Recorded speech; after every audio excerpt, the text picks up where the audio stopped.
Matthieu chapitre 4. Nous avons lu à partir du verset 1, qui nous dit: alors Jésus, emmené par l'Esprit dans le désert pour être tenté par le diable. Au verset 2, après avoir jeûné 40 jours et 40 nuits, il eut faim. Le tentateur s'étant approché lui dit: si tu es fils de Dieu, ordonne que ces pierres deviennent des pains. Et Jésus répondit: il est écrit, l'homme ne vivra pas de pain seulement, mais de toute parole qui sort de la bouche de Dieu. Au verset 5, par la suite, le diable le transporta dans la ville sainte et le plaça sur le haut du temple. Et si tu es fils de Dieu, jette-toi en bas, car il est écrit, il donnera des ordres à ses anges à ton sujet. Ils te porteront sur les mains de peur que ton pied ne heurte contre une pierre. Jésus lui dit, il est aussi écrit, tu ne tenteras point le Seigneur, ton Dieu. Nous nous rendons bien compte dans cette tentation que le diable a emmené Jésus à plusieurs niveaux. Ce qui veut dire qu'il y a donc plusieurs niveaux de tentation lorsque nous sommes tentés par le diable. Et nous avons vu que le diable nous tente généralement à l'approche d'un grand événement. Jésus, après avoir reçu son baptême, devait commencer son ministère. Ce qui veut dire que la tentation devait être une étape par laquelle il devait passer, une initiation par laquelle il devait passer pour pouvoir avoir tout ce qu'il faut pour entrer pleinement dans sa mission. Nous avons vu que le cas de Samson, le diable a pris la forme de Dalila, car nous avons vu ici que le diable était métamorphe. Ce qui veut dire qu'il ne se présente jamais sous l'apparence que tu imagines. Ne pense pas que le diable est un homme avec des cornes et une queue fourchue qui fait le mal. Non, c'est quelqu'un qui prend plusieurs apparences et généralement ne se révèle jamais sous son véritable visage. Et voyez, au jardin d'Éden, il fut appelé le serpent ancien. Plus tard dans Apocalypse chapitre 12, la Bible nous parle du vieil ennemi de la terre, du fils de la rébellion. Apocalypse nous parle, il nous donne les noms du tentateur. C'est un voleur, c'est un usurpateur. On l'appelle aussi le séducteur, le tentateur. Alors on l'appelle Satan, le diable. Il prend plusieurs formes pour accomplir sa tentation. Nous avons dit qu'il peut prendre la forme d'une femme qui est très belle, qu'on souhaite épouser. Il peut prendre la forme d'un homme qui est beau, qu'on souhaite épouser. Et nous avons compris que non seulement il prend la forme, mais aussi il peut infiltrer l'esprit d'une personne. Comme nous l'avons vu, il a pris la forme de Judas pour la trahison de Jésus. Il avait la forme de Pharaon en Égypte pour garder le peuple en esclavage. Ce qui veut dire que le diable, dans toutes les ères, dans toutes les époques, a toujours agi dans le but d'empêcher les rois d'être élevés. Il a pour but et pour mission principale de détrôner les rois et tous ceux qui sont élevés et appelés à l'élévation et à une grande élévation. Mon ami, si Dieu a prévu quelque chose d'important pour toi cette année, avant que cette chose n'arrive, tu seras tenté. Le diable viendra toujours et enverra une copie de ce que Dieu t'aura promis. Donc avant de recevoir le mari que Dieu t'a donné, le diable viendra avant te tenter pour te détourner du chemin que Dieu a tracé pour toi. Bien-aimé dans le Seigneur, c'est le père du mensonge. Et c'est un homme tellement rusé, une entité tellement rusée. Nous avons parlé vendredi dernier de comment est-ce qu'il était au ciel et comment il a dérangé dans le royaume céleste. Comment est-ce qu'un esprit comme celui-là, une entité comme celle-là a pu descendre avec le 1/3 des anges. Bien-aimé, il faut prendre conscience que le diable est une réalité. Nous avons vu vendredi dernier la réalité du monde invisible et que c'est une entité invisible. Alors comment combattre un ennemi qu'on ne connaît pas, qu'on ne voit pas? Quelles sont ses ruses et comment est son organisation? Comment agit-il du premier ciel au deuxième ciel? Comment est-ce que cela se passe? Mes amis, nous devons comprendre toutes ces choses pour pouvoir mener un combat spirituel victorieux. Nous avons compris ici que dans la première phase de la tentation de Jésus, la Bible déclare que Jésus eut faim. Donc mon ami, ne te rassure, ton jeûne ne fait pas peur au diable. Ta religion même ne fait pas peur au diable. Tes temps de consécration, de prière, oh je prie, je jeûne, ça n'intimide pas le diable. Bien aimé, c'est quand tu as terminé tout ça qu'il arrive. Amen. Jésus, pendant 40 jours et 40 nuits, a jeûné tranquillement, a médité tranquillement, était dans la présence de Dieu au désert. Mais le diable a attendu un instant, le temps de sa faiblesse.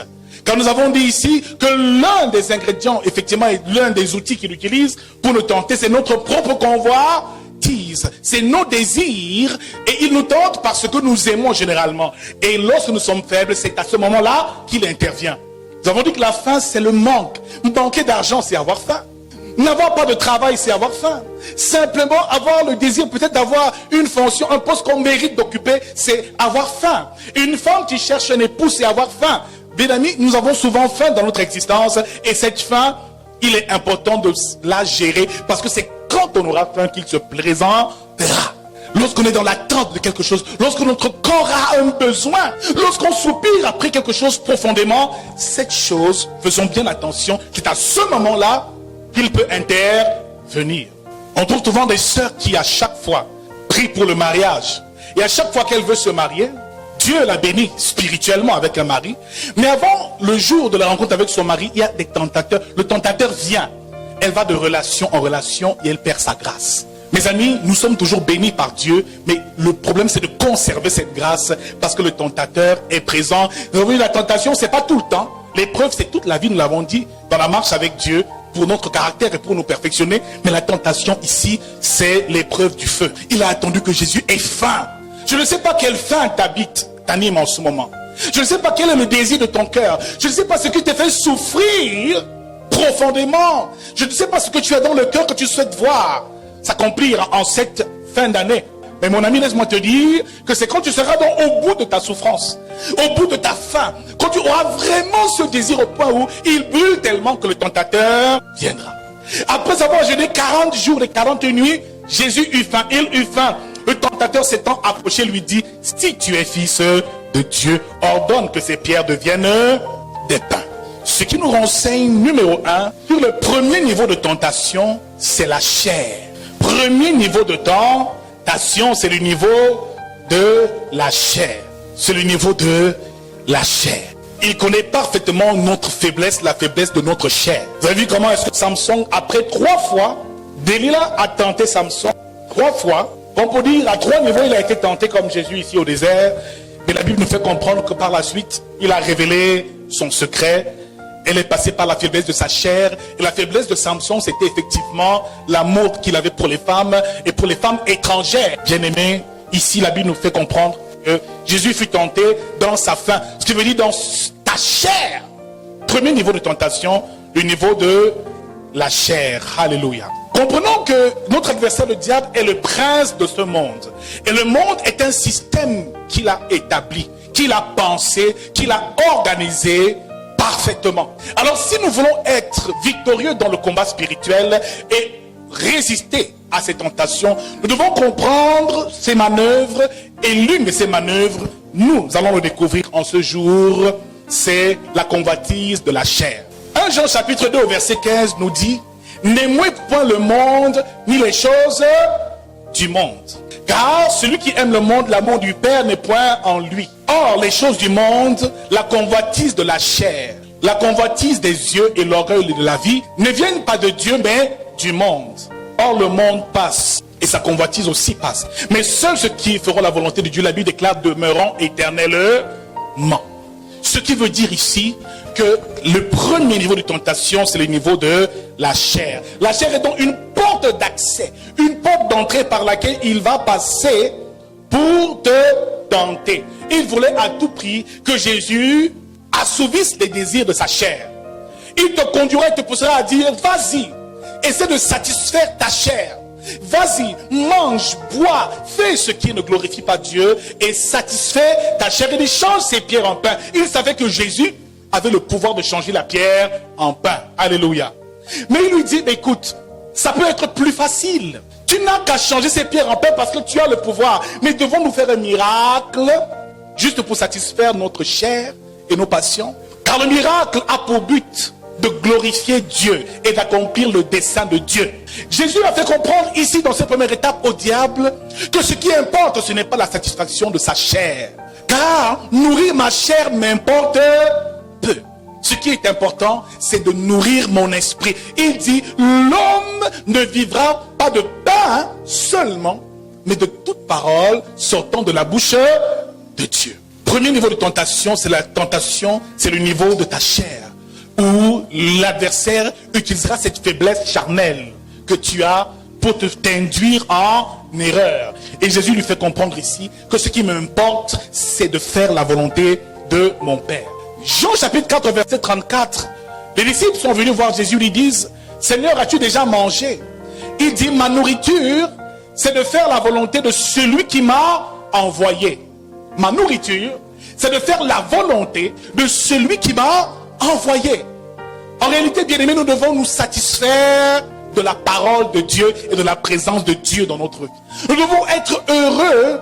Premièrement, la véritable source de notre joie, de notre satisfaction, de notre jouissance, c'est la présence de Dieu dans nos vies, c'est la méditation de sa parole qui est réellement une nourriture pour nos vies. À ce niveau de tentation, mon frère, la parole est importante. Il lui dit, l'homme ne vivra pas de pain seulement. Ce qui veut dire que si Jésus avait changé ses pierres en pain, il n'aurait pas supporté plus tard la souffrance qu'il a endurée à la croix. Ce qui veut dire qu'ici, le diable a voulu dire à Jésus, passe par le chemin le plus facile pour combler ton désir. Mais Jésus a souffert dans sa chair. Il fallait donc au désert, il souffre pleinement dans sa chair, qu'il ressente totalement la douleur de la faim et de la soif au désert. Il devait vivre pleinement son humanité. Il devait endurer tout cela. C'était ça sa première test, le test de sa chair. S'il ne résistait pas au désert, il n'aurait pas résisté à tous les coups de fouet qu'il a reçus. Parce que à sa deuxième épreuve, ou alors tentation, deuxième étape, l'étape de sa crucifixion, de sa mort, il a été flagellé. Il a subi tellement, sa chair a subi tellement de sévices. Mais pour qu'il supporte cela, il fallait numéro 1, qu'il remporte la bataille contre la chair. C'est pour ça que la Bible nous dit, celui qui est en Christ a crucifié la chair et ses passions. La douleur de ta chair ne te fait plus mal. Mon ami, que tu aies du travail ou que tu n'en aies pas, que tu aies mangé ou que tu n'aies pas mangé, que ta chair soit satisfaite ou pas, mon frère, que cela ne change en rien l'état de ton cœur et ton amour pour Dieu. La présence de Dieu me suffit. L'amour de Dieu me remplit. Son amour pour moi me remplit. Ma joie n'est pas déterminée par l'abondance de mes poches, ou la table qui est pleine de mets succulents, ou simplement comme les désirs que j'ai sont comblés. Non, au contraire, ma véritable réjouissance est simplement sa parole qui me nourrit chaque jour. Mon frère, si tu n'as pas de quoi manger, tu as au moins la parole de Dieu qui peut te nourrir. Cette parole qui nourrit ton âme, c'est la priorité, c'est ton esprit et pas ton corps. Mais nous cherchons tellement à plaire à notre chair. Nous avons tellement de désirs pour la satisfaire. Mais ici, la Bible nous fait comprendre ici que Jésus a dit non. J'ai peut-être faim, mais tu ne me pousseras pas à sombrer dans la facilité. Je ne vais pas tricher pour avoir un emploi. Je ne vais pas filouter pour obtenir quelque chose. Je vais accepter de souffrir, de passer par toutes les épreuves que Dieu veut que je passe avant qu'il ne m'élève. Lorsque nous résistons à cette tentation, la Bible déclare à la fin que les anges sont descendus pour adorer Jésus.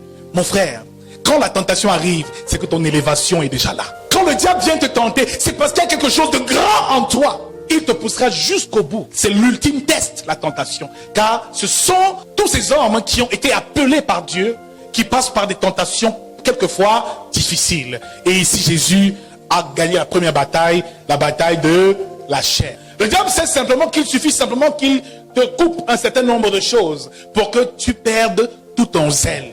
Pour que tu cesses même de servir Dieu. Il y a des points qu'il peut toucher. Une petite maladie peut simplement détruire ta vie de prière.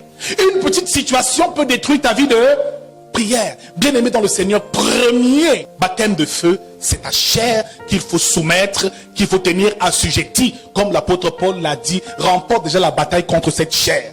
Mon ami, tu manges tous les jours, mais un jour dis je ne mange pas. Un jour dis à ta chair, tu vas te soumettre à la parole de Dieu. Ce temps, je le prends dans le jeûne et dans la prière. En toute chose, recherche l'équilibre.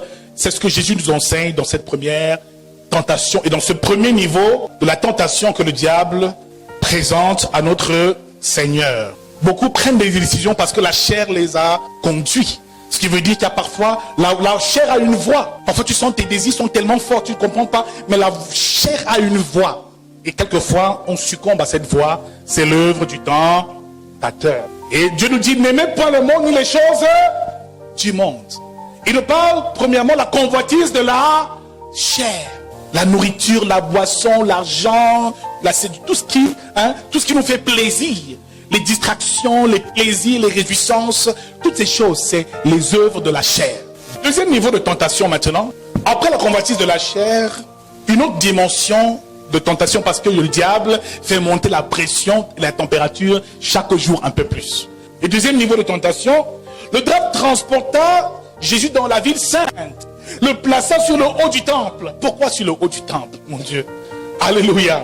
Le diable aime bien cela. Il aime bien être bien au sommet des choses spirituelles. Beaucoup ne le savent peut-être pas, mais il infiltre tellement l'église. Il a déjà gagné le monde, c'est l'église qu'il veut infiltrer. Si tu es le fils de Dieu, jette-toi en bas, car il est écrit, il donnera des ordres à ses anges à ton sujet, et ils te porteront sur les mains, de peur que ton pied ne heurte contre une pierre. Psaume 91. Ce qui veut dire ici que le diable connaît particulièrement la parole de Dieu. Sois sûr d'une chose, c'est que notre adversaire, le diable, est rusé, et il connaît parfaitement la lumière. C'est un imitateur, un usurpateur, et il sait exactement comment Dieu a constitué les choses, et les lois spirituelles et même les lois célestes, il les connaît parfaitement. Alors ici, il vient une fois de plus tenter Jésus, non au niveau de sa chair, mais cette tentation avait pour but de toucher son cœur.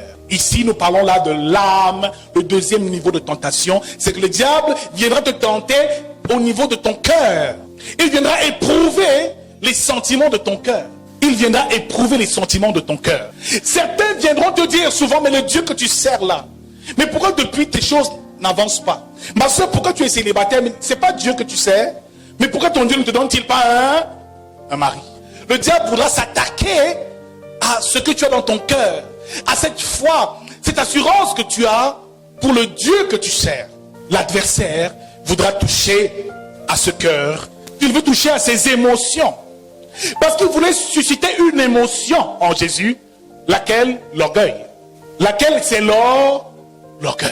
Parce qu'à ce moment-là, Jésus avait dit, oui, c'est vrai en plus. Je peux me jeter parce que je sais que Dieu va faire ci, je sais que Dieu va faire cela. Il enverra des anges. Il dit, tu ne tenteras point l'Éternel, ton Dieu. Ce deuxième point nous parle de l'orgueil de la vie. On parle de la convoitise de la chair, numéro 1.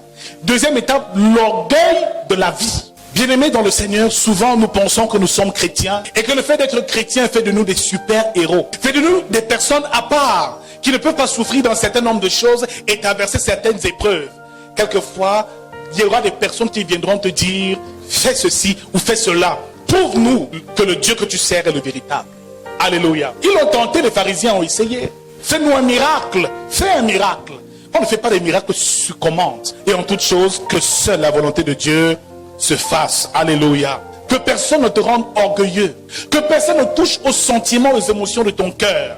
Et que personne ne déshonore le Dieu que tu sers. Quel que soit ce que tu traverses, que l'état de ton cœur reste pur. Parce que le diable, dans les tentations, parfois nous éprouve tellement qu'on finit même par douter de notre Seigneur. Par douter de la promesse qu'il nous a faite. Par douter de l'accomplissement de tout ce qu'il a prévu pour nous. À un niveau de cette tentation-là, tu remettras en cause beaucoup de choses dans ta marche avec Dieu. Tu te diras, est-ce que c'est même normal? Tous les jours je jeûne, je passe, mais rien ne change. Je suis là à l'église tous les jours, ça sert de ma croix de te servir. Seigneur, les païens même sont même mieux, parce qu'eux ils font ce qu'ils veulent, ils roulent dans l'or, dans l'argent, ils ont la gloire de ce monde. Et moi alors, Seigneur, mon frère, ton cœur sera mis à l'épreuve. Les sentiments de ton cœur. Si Jésus avait obéi à Satan, il n'aurait pas supporté les injures. Il n'aurait pas supporté la trahison de Judas. Il n'aurait pas supporté le reniement de Pierre. Il n'aurait pas supporté que le fait qu'il ait fait autant de bonnes choses au milieu de ce peuple, que ce soit ce peuple qui dise crucifié, il les aurait détestés. Bien-aimés, ici au désert, cette deuxième phase de l'initiation de Jésus apprend à Jésus à veiller sur son cœur, sur ton cœur plus que toute autre chose. Que jamais personne ne vienne te faire douter du Dieu que tu sers. Que jamais personne ne vienne te faire douter de ta marche avec Dieu. Ne tiens pas compte des circonstances. Ne tiens pas compte de ce que tes yeux voient. Mais sois sûr d'une chose. C'est que lorsque Dieu a déclaré sa parole, cette parole s'accomplira certainement. Il vient te tenter dans tes émotions. Il fera tout pour que tu dises le Dieu que tu sais là n'est pas capable. Il ne peut rien pour toi. Ça sert à rien. Pourquoi tu continues à venir à l'église? Pourquoi tu continues à prier?